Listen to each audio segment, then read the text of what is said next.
Hello, and thanks for joining us on this week's episode of For All Things Lexington, the only show dedicated to Lexington, South Carolina, and where a spade is always called a spade. Here, we'll talk to and about people, places, groups, things to do, and places to go in and around Lexington, South Carolina. I'm your host, Angela Barrett, and this is For All Things Lexington. This episode was brought to you by the real estate agents at Home Matters, building on service, relationships, and on what matters to you. Find out how you matter and how they can help you with buying and selling your home at homematterssc.com. Hey, Brandon, and thank you so much for being here today on this Friday, right before Memorial Day weekend. Thank you so much for having me, man. I've been so excited to come on. Oh, good. I'm just ready to hang out, kind of talk about what's going on with you. Yeah. You got big plans for Memorial Day? We don't. Normally, we have a lot of trips coming up. So we have a couple big family trips coming in the next couple of weeks. So we're actually going to be pretty calm this weekend. And we've had a couple trips in the past few weeks. So I'm trying to protect this one maybe with me and my wife this weekend. Yeah. So. Good. So you are the VP of Sales at, you can't say this very fast, Black Rock Branding. Yeah, say that 3 times. Black Rock Branding. When people call, they sometimes say Black Rock Brandon, and I'm like, that's not it. It's branding. Yeah. So tell me what Black Rock Branding is. Yeah, so we are a promotional products distributor. We deal with promo products. We deal with apparel, hats, like pretty much anything that you can put your logo on. That's what we do. And our kind of goal is to partner with clients. Not to just be a transactional business, but something where we come in and give the creative mindset to your business. So somebody's doing a big merch drop. Somebody has a lot of employees that they buy different things for. Maybe you've purchased a certain way in the past. We want to come in and kind of look at that. And like you come to us and you say, hey, I need to buy this many t-shirts. The first question is going to be, okay, what are they being used for? What's the purpose? What's the event? How can we turn it just from a t-shirt into like some sort of creative process that helps you? And so that's going to keep us away from smaller clients, but it's going to make us a perfect fit for like people that are growing and are ready to kind of ask those philosophical questions rather than just kind of being a transactional online situation. So if I hear what you're saying, it's geared towards that business and what they do and what you think will, in y'all, because of your experience, sell the best for them or work the best for them for whatever the purpose is, right? Absolutely, yeah. Okay. So if we're merchandising or if we're doing something for them internally, we're really taking a look at their business. And salespeople ask all the time, what's the best mindset to have? And I think the best mindset is to know the client or the industry that you're approaching as good, or maybe even try to know it better than they do. Right. When I first came in the industry, I came from church background, marketing, digital design, all that stuff. And so when I stepped into the role I was in, I turned around and said, well, I know that industry really, really well. It's going to be able to turn around and explain that to them. So any sales rep that comes on, we say, what industry did you come from? And when they come from that industry, turn right back around. You know that market. Right. You know that client. They're going to love that you have their brain, like you have the same brain. And so you're going to be able to communicate to them really effectively. Yeah, now I know that you guys do what in my world we call swag. Swag, yeah. Stuff we all get. That's right. Yeah, when you go to a conference, you pick up this from the table, swag. So pins, or it might be a t-shirt, but cups or little bags and things like that. But what else? I mean, what else do y'all have? Oh my gosh. So, I mean, it can go as crazy. I mean, there's barbecue grills that we branded, that we've done engraved hammers. We've done, lunch boxes, anything. We even get into more higher end clothing and apparel. We'll deal with Peter Millar, or we'll deal with North Face or Patagonia we've dealt with in the past. So just all kinds of different things. So a lot of times people call what we're doing like tchotchkes, like very small, kind of bottom price tier things. But I think where we see our best customers have the best effect is when they're giving away something nice. Because we all have a screwdriver in our drawer that somebody gave us with a logo on it.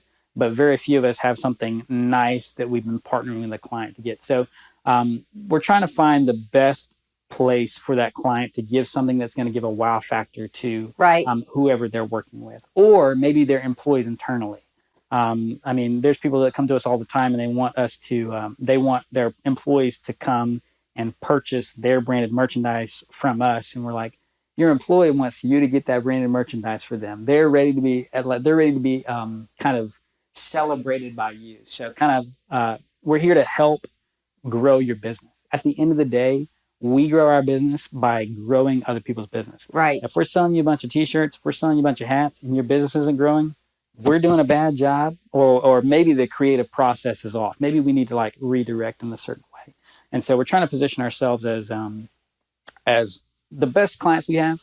We feel like we work inside of their business, not adjacent to their business. We feel like we're in their marketing department working with them almost every Very day. personalized. Very personalized. Very personalized. Interesting.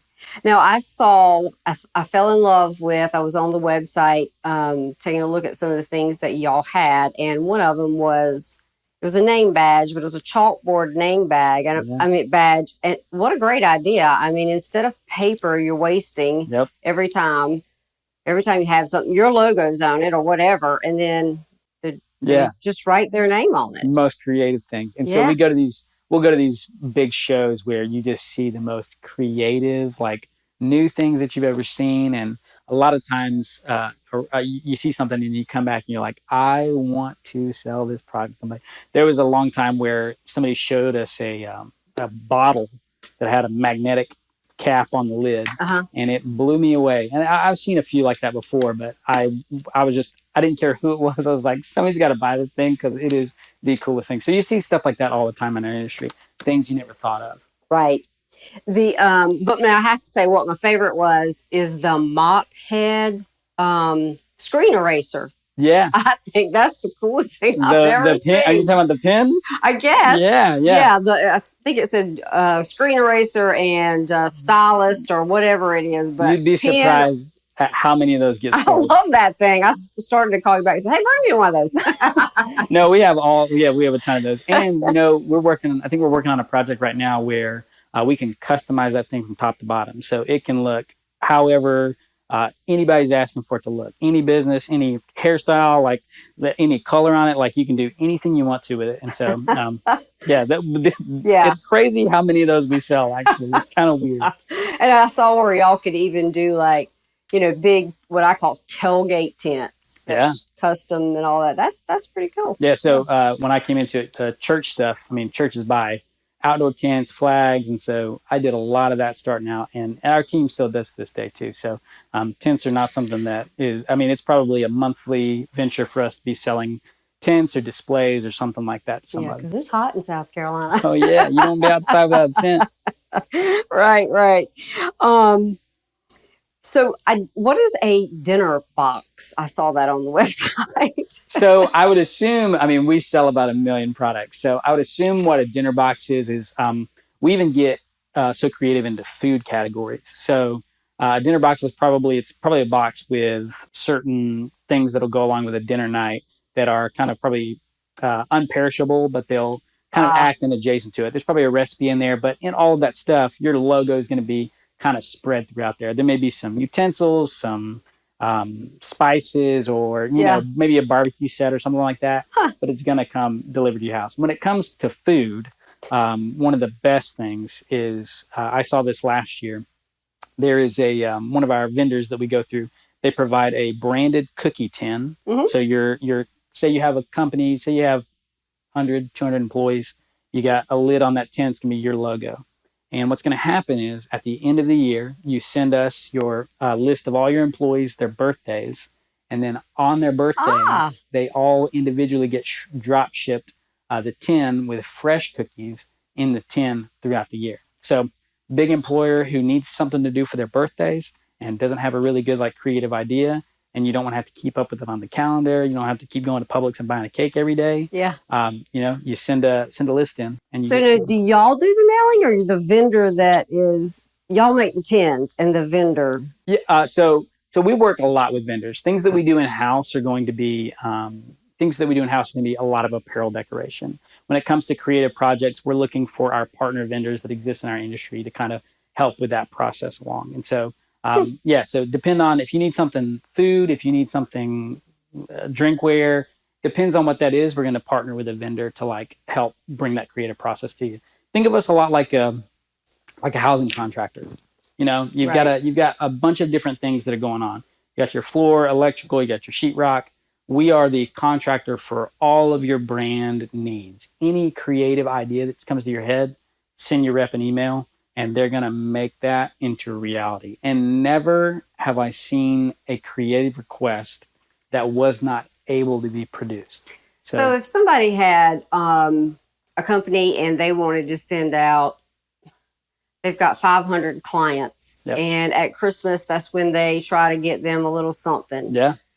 Go to you, y'all would figure out the product and the vendor that can make that happen, and that company never has to worry about it again other than write a check. All they got to do write is check. We do the art, we do the design. They send us the drop ship list, and that stuff just gets drop shipped, and it's going to show up on the door. I mean, we did it personally. Obviously, we did it for ourselves for Christmas. Sure. But yeah, we handle stuff like that all the time. Just trying to keep one-stop shop.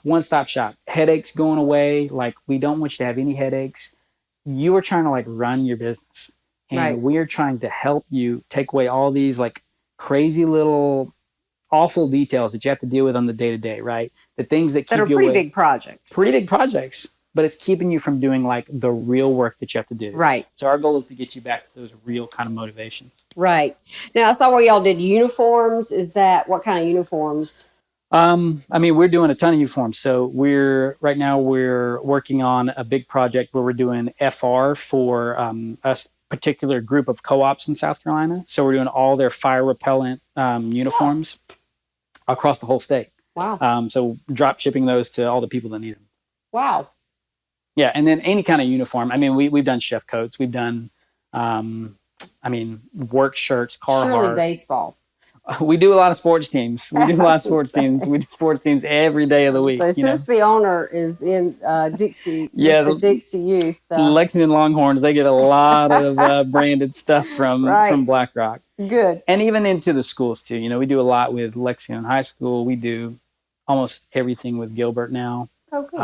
And so, yeah, we're really involved with a lot of different schools, a lot of different organizations. Now, who is probably your biggest client? If you don't want to give a name, you can give a number. I just trying to think in scale here. Yeah, I think a biggest client, I mean, they're going to be a nationwide known brand. They're going to be, I couldn't even tell you how many employees they have. I mean, I know that their business was $1 billion business last year. And so they're doing pretty good. They're local here in Columbia, but they're just a great partnership that we've had for quite a long time. And I would say that they exist more in the manufacturing world than any other world. They're just manufacturing and kind of a little bit of retail in their brand too. But And then I would say the next step down from them would be we work with a veterinarian conglomerate. And man, that is a really fun partnership to have. We started with them when they had 17 vets. We've grown with them over 5 years to 435 vets. Every single vet they acquire is a mom and pop shop. So have, it's like little mom and pop vet. So Jeffrey's Giraffe Barn, when it gets bought out by this conglomerate, it stays Jeffrey's Giraffe Barn. That doctor stays on staff. He just gets to run his business and not think about all the business side. He gets to deal with animals. And so where we step in is when Jeffrey needs his scrubs, he gets on the website that we've created for them. He orders his scrubs and they show up to his place, not with the conglomerate logo on it, but with the Jeffrey's, his logo. It's on his scrubs. Yeah. Nice. So what about your smallest client? Oh man, we have a lot of people that compete for that role. I mean, we try to, our goal is to service the clients that we're partnered with. And so a lot of times our smaller clients are very transactional. And so we try to maintain a good relationship. So not that, we always will take any business, but really what we want to do is we want to help you grow that business to a place where it's significant, not for us necessarily, but for you. Like we don't want you to be your business needs to be bigger than coming in and saying, hey, Brandon, we need 3 hats. We need to figure out what's going on with your business that you only need 3 hats. Right. We want you coming in and ordering 300 hats, right? And so maybe there's a conversation there where we can help coach or help market or help brand or do something like. We even do some SEO. So like if there's a situation there with like a local landscaper and they need website, digital marketing services, we're dipping our toes into those areas. I was going to ask you about that. Yeah. Yeah. And so anybody that comes in that's in a situation like that, if you're ordering 3 hats from us, we may need to talk about where are you coming up on Google? Like, right. is that the issue right now? Right. Because we need to get you higher on Google. We need to get you out there and moving. Yeah. Yeah. I saw where y'all did some digital, and you and I had a very short conversation about that I guess y'all were just beginning that, but that's what it is helping people with websites or the SEO, I guess it's called. Well, good. That's interesting. And I love how how personalized it is. I don't think that you don't really have that a lot when it comes to, like a one-stop shop. You don't really have that if you're thinking of like your online, the difference between us and like an online shop is just going to be the personal touch. We have 3 graphic designers on staff. Every single week they're working on conceptual artwork. So with our bigger clients, we're making t-shirts, all the time for them that they're selling in mass outside of their online stores. And then maybe with sports teams, we're even doing murals on school walls. And so a lot of that comes from conceptual design. When we're working with nonprofits, a lot of times they want different designs made for every season. And so we do a lot of that. And I think that's where you go to Custom Ink or Vistaprint or anybody online or something like that, you're going to really get some kind of transactional service. And really, we're not even looking for the people who are looking for that. Right. We're looking for the people who go, my business is going so well. I'm growing so fast. I'm tired of dealing with all this stuff, but I know it's really important. So I just need somebody to step in and take kind of the wheel from me on this. And that's where we come in and say, hey, everything's going to be fine. Yeah, that's nice. Now, the owner, Joey George, who's actually from my neck of the woods, but many, many years apart. He is much younger than I am. So we probably still know some of the same people. Yeah. But now, when did he start the business and how? Yeah, so he started about 13 years ago. He had a friend that was a very close friend that was working in print and like paper printing. And so he went down and kind of like saw that and saw the beginnings of a good idea. Mm-hmm. And then over the course of several years, transitioned from starting his own print business to seeing the kind of applications of apparel, and then very quickly started pushing more apparel and hard goods. He's been in the business for 13 years. Best boss I've ever had in my life, by the way. And I come from working for pastors. So you know that's like... Well, that's just because we're good old country folk. That's right. That's right, man. Joey is low drama. That's right. No drama. Fun. You got that right. It's like every day at work is just an absolute blast. Absolutely. Our whole leadership team there is just incredible. But Joey specifically, everything rises and falls on leadership. And so Joey has done a great job over the past 13 years. Probably in 2019, I walked into his office and to do an interview and just kind of figure out what was going on. And I joke with him all the time. I was like, I thought it was a multi-level marketing scheme. I thought Joey was going to pop out some Cutco knives and try to get me to sell some Cutco knives, right? And because it smelled like paint, he had just gotten to a new space. And so in 2019, I think BlackRock really kind of just changed gears. It was like, it's time to become a business, not just like, we were essentially a team that was kind of worked around a salesperson that was Joey. And then we kind of transitioned into, okay, we need to build out the sales team. If our goal is to like build brands through creative promotion, then we got to have a bigger team to get that going for people. So bringing on other reps that can handle clients. Because if we're going to grow Lexington, if we're going to grow this community, there's a lot of businesses that are going to come up in the next couple of years, and they're going to need help to do all this stuff. So our goal is always to be the creative partner, to build the brand, to grow with that client. Man, some of the funnest things is when you start with somebody and you just watch their business grow, and then you grow with them as their business grows. That's when you know, like, you're doing a great job. And it's not just financially. I mean, it is like it's the gooiness, you know, it's like the stuff like inside. Raising a kid. Yeah. You're like, okay, well, what I do every day is actually making a difference to somebody. And so when Joey started the business, he started it because he wanted financial freedom for his family. He wanted to have a creative line of work. He wanted all these things. And so we take that heart that he had when he first started, and now we just apply it to our clients. We go, we're here to make a dream come true for you. We're here to help you grow your business to where you have financial freedom, where you have something that you're doing every single day that's meaningful. That's not just like, another tick on the chart, but it's like something that you actually love and you can be proud of. And I think from Joey's origins with BlackRock, we've kind of developed our what we think is our vision for BlackRock. Well, and speaking of the guys that work there, how many people do you have now? Oh man, so we're right now we are building our screen printing facility. So now you're in Gilbert. When you say building, you're physically building. Yeah. We're putting right across the road from our office. We're putting a screen printing facility, and so we have been kind of hiring to fill that role. That business isn't open yet, but we're trying to train people gradually as we go over there. So I think when I started with Joey in 2019, we had 4 on staff and 2 were outside. By the end of the summer, I think we'll probably be between 23 and 25 employees in 4 years. Nice. And 2 of those years were COVID. And so it's been a whirlwind every day. It's been awesome. Absolutely. You guys hang out sometimes, I think, socially at Crafty Draft. Yeah, right? we do some socials at Crafty Draft. We've done different dinners and different parties with our team.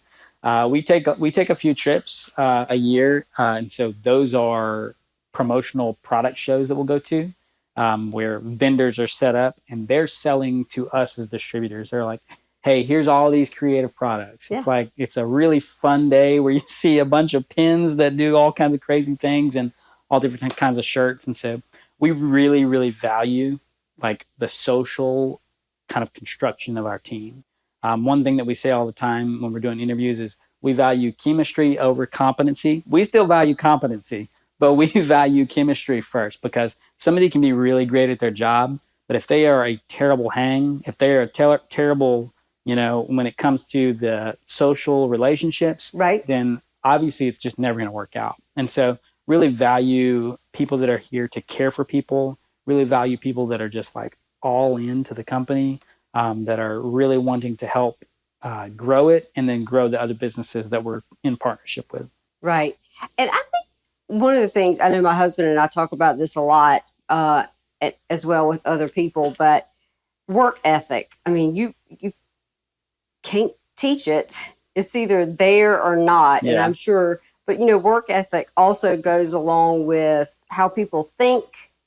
And that reminded me of what you said. I mean, they've got to be able to, so well-rounded. Yeah. If you're gonna operate in business, and this is not my wisdom, this is wisdom from a trillion podcasts that I've listened to. But if you're going to be successful in business, I think you've got to love the journey. Yes. A lot of people are trying to be great employees because I want this raise, I want this promotion, I want this power. Those are the 3 things that you work for, right? You're working for a raise, you work for promotion, you work for power. The people that are great, they're working because they love the process. They love going to work. Having a couple difficult conversations at work this morning, and I looked at the people on my team, I said, I know this is hard, but I still love this. I love the puzzle. I love coming into this place. I love giving my best every single day. And so I think that's what you're talking about. There's if the end is the only thing that's in mind, the journey is going to become pretty muddy really quick, because you'll do anything to get to whatever you're trying to get to. Not only for the employer, but for the employee, because you can't be happy if you're not enjoying the journey along. Absolutely. Yeah. Yeah. The best employee loves coming and making it happen every single day. Right. It looks like I saw some pictures on Facebook that y'all have a lot of fun. Yeah, we love the Christmas photos. The Christmas photos, yeah. We have too much fun a lot of times, and that's getting harder and harder to have. But I think we focus on it too. And so what used to be like, it just used to be a fun place to work. As we grow, now we're asking the questions like, how do we keep it as fun as it was? Right. We're getting a lot busier. We have to do our work. Like, obviously, we're coming to work. We have to do our work. But how do we keep that presence here at this level? And then, I mean, we're growing so fast where you go, well, how are we going to do that next year? If our team is 23 this year and next year it's 46, that's a that's a significant leap to figure out how to keep that heart of a small company. We had a banquet a couple weeks ago, and Joey just kind of said, "I'd never want to be that multi-campus, crazy big, huge company. As big as we get, I always want to stay really, really small." And even now, as we have 3 different buildings there in Gilbert, I was talking with the team this morning. I said, the further we get apart, the closer we got to be. Like, we got to be close. If we're getting further away location, if we're not getting as much face-to-face time anymore, we got to be a tight-knit group. And so we're just really focused on that. I think it's maybe our number one priority, honestly. Oh, well, that's good. Great advice, too. Tell me what goes into, like, we're talking about hats. Yeah. So what is the process? What all goes into before the hat is there? What's the process? This is really interesting because, I mean, I ordered this stuff before I worked in the industry. And so I didn't know. Process with a hat, it starts out like, first of all, what are we talking about? We're talking about a trucker hat. We're talking about a hard hat. I mean, we have so many different things that we can talk about. If we're focusing in on a trucker hat, like what people would commonly refer to as just like your low profile, regular cap, mesh back. That's generally what we're selling. I mean, 9 times out of 10, people are coming in, they're asking for a Richardson hat. And most of the time they're asking for a Richardson 112, which is the SKU number. It's the number 1 hat in the world. It's the best hat ever sold. If you go on Palmetto Moon and go to their hat section, you're going to flip them on the inside and you'll see Richardson 112 on the inside. So it's just the hat that's everywhere. So most of the time we're working with that. And then I would say the next process is, how are we decorating this? And kind of in tandem with that question is, what artwork are we putting on it? Because the artwork is going to kind of determine what we can do. A lot of small lettering when it comes to direct embroidery isn't going to work. So we're thinking maybe a patch, or maybe even like a PVC patch. So if you've ever seen hats that have like a rubberized logo on them, it's going to be more of like it feels just kind of, it feels like rubber, on the front of the hat, but it's made out of PVC. And so depending on what we're trying to do or the artwork, then we're going to determine how we do that. Right. If it's a patch or a leather patch or a PVC patch, that gets heat applied, heat pressed directly onto the hat. If we're going into the embroidery direction, that's when it becomes a lot more fun and kind of complicated. So we take the artwork and we have a digitizing process. So we take a piece of artwork and we turn it into a .emb file. That .emb file, it's a lot. And so that EMB file goes into this massive machine that has tons of needles, tons of thread. It gets kind of like locked in place, and then it embroiders directly onto that hat. So we can do direct embroidery, and then we do what we call 3D embroidery. If you've ever seen a hat where the imprint it's embroidered, but it kind of sticks off of the hat a little bit, that's a 3D embroidery. Huh. And the process of that is, before the hat gets embroidered, a piece of foam goes over the top of the hat, and the embroidery goes into the foam and into the hat. So the thread kind of suctions the foam to the top of the hat. It's one of the cool, like, you've seen those hats before. Like, you've seen them there everywhere. Maybe you don't even recognize. No, I can't unsee them. yeah, now you can't unsee them. And so, but it's crazy to know how that actually is happening. Yeah. There's just another layer of foam. And people in our industry, they go crazy too. You can make designs to where you stack multiple levels of foam. Okay. So I've seen a design where it's the face of a bear, and his mouth is open, and every single kind of ridge inside of his mouth is a different layer of foam. So the bear sticks really far off the hat, and then you can look inside his mouth, and it actually kind of like it's leveled back down into the hat. So you can do all kinds of crazy cool stuff when you start getting into stuff like that. So now, how long does all of that take? It just depends on the stitch count on embroidery. We when we're thinking about production, we think about timing a lot. And so something that has 10,000 stitches in it can take up to 20, 25 minutes. If we're doing a design that's like 20, 40,000 stitches, I mean, we've seen designs take up to an hour. Wow. And so for one hat?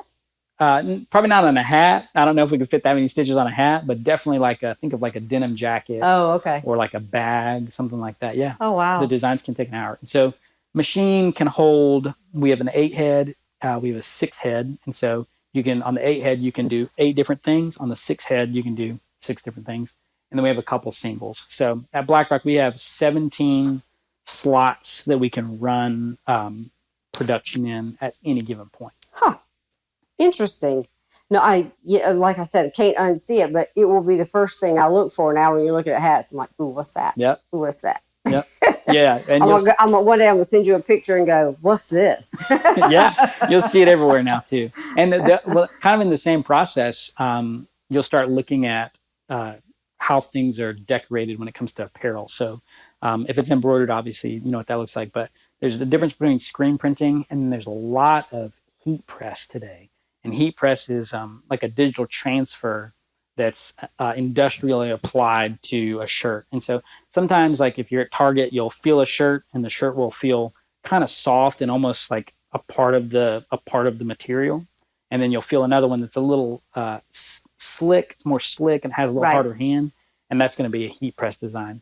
Heat press design is it used to be kind of bad taste for everybody. The technology is getting better and better. It's feeling better and better. Mm-hmm. And so you're seeing it a lot more, especially in like big boxes like Target, Walmart, Sam's. Like you're going to see a lot of heat press going on in there. Well, that's interesting. Now you know, once you learn these things, you look at people's shirt and they'll be like, "Why are you staring at my shirt?" Trying to figure out what application you have. Yeah. Just don't touch them. That's right. Now, you and the team and Joey and all of those out there, y'all are pretty involved in the Special Olympics. Yeah, so I would say starting to be one of our bigger clients, one of our reps just found a great connection. And, they saw one of our crazy videos that we had online. And so there was a day we were a smaller company back when we were making all those crazy videos. And we had a little bit more time to like be creative and have the team involved. And we would always go, one day somebody's going to see this and it's actually going to be a person where it matters and it's going to be a great connection, great partnership. And so periodically when we had some downtime, we'd come up with a video. I mean, we were making scripts, we were doing location shoots, like we were timing it out on the calendar, like who could be here to film this at this point. And so we made a video and somebody at Special Olympics saw it and they just, they were like, hey, this looks like a company that we really want to work with. And so one of our reps got in there and just made a great, great relationship. We love them to death just because of what they do, first of all, right? Right. Just because of what they do. But then that partnership, just that personal relationship has developed. And so we've actually, I think we had our first event where we took some BlackRock people to go just volunteer, be a part. Obviously, we're a big part of the business side of it, but we're obviously there just to kind of support and celebrate and be a good partner. Yeah, I was going to say, because y'all are more involved than just the business. Yeah. It'd be weird if we weren't there. Yeah. Right. Now, on a personal note, your wife, Steffi. Yeah, Steffi. Beautiful and birth certificate. Talented. Yeah. How did you guys aren't from here, but y'all met in college? Yeah, so we went to college we were in a church denomination. We were part of the Assemblies of God. We met at a small little Bible school there in Dallas. And we were doing a lot of music, working in studios, doing a little bit of summer touring and just kind of, around each other. And eventually it just kind of got to the place where we were around each other all the time. And so it was just like the perfect, almost like a God thing where it's just working us together and we didn't even realize it to a certain degree. And so we got married we got married in Oklahoma where she's from. And then we started pastoring in what I would consider like the Waco area of Texas. And so everybody, Waco used to not be so cool. And then Chip and Joe, they made it really cool. They made it really cool, right? So we were like probably 30 minutes away from the silos. We would drive up there for lunch and hang out. It was just a really great place to be. And then church actually brought us to South Carolina. We moved here to help some friends plant a church, and that was really great. And as we were doing it, I got connected with Joey, and me and Joey just hit it off really, really well. And so I think the Lord just kind of threw a bunch of different kind of weird steps got me to the place that I am happier here in Lexington. And this is weird because I would not have used to said this. I'm happier here in Lexington than I think I've ever been. Me and my wife are happier. We love the place. We love where we work. We love the people. I love that it kind of feels like my home state of Alabama. And so, yeah, we're really blessed. And so how long have y'all been here now? We've been here in South Carolina 2019. And so, yeah, started with Joey then. And then the next year, everything went crazy for a little bit. But, it kind of melded us together. We had to figure it out. So what do you guys do for fun in Lexington? Oh, man. When you have time. When we have time, honestly, we travel on weekends a lot because we have family in Greenville and we have family in Savannah. But in Lexington, we go for walks at the park all the time. We go to, I always forget the one behind the police station, Virginia. Virginia Hilton is behind the police station. And then Gibson is over and near we go the to Gibson a lot too. Yeah, we actually just found that one. That's well, it was closed for a while. Oh, was it? A dam break. Yeah. Oh, I didn't know that. But now it's like the king of the crop over there. It's beautiful. It's so great. Like we were driving by one day, I was like, "What is that?" Yeah. And so we started going there, walking on Saturday mornings and stuff. I mean, we love probably every place that everybody has already said on your podcast here. I mean, obviously, private property is a great date night, and we love Bodie. Bodie has a Brussels sprout that's probably the best Brussels sprout that I've ever eaten in my entire life. Right. But just being downtown, it is a nice stroll down Lexington, down the main street now. It's getting better and better. Yeah, it does. It's getting better and better. Absolutely. Even the O'Hare's, the breakfast place that opened up. The bakery, yes. The bakery. It's been awesome. I used to go to the Haven quite a bit, but what they've done there at O'Hare's Bakery has been really great. One of our Diamond Dogs that we normally do at Waffle House, we did one of those at O'Hare's Bakery.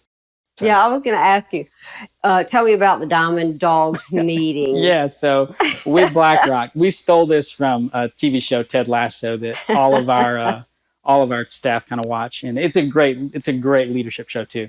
But we have what we call Diamond Dogs, and it's just a meeting of kind of like me, director of operations, and our owner, and that is the most important meeting because we check in personally, and then we do like 30,000 feet, like.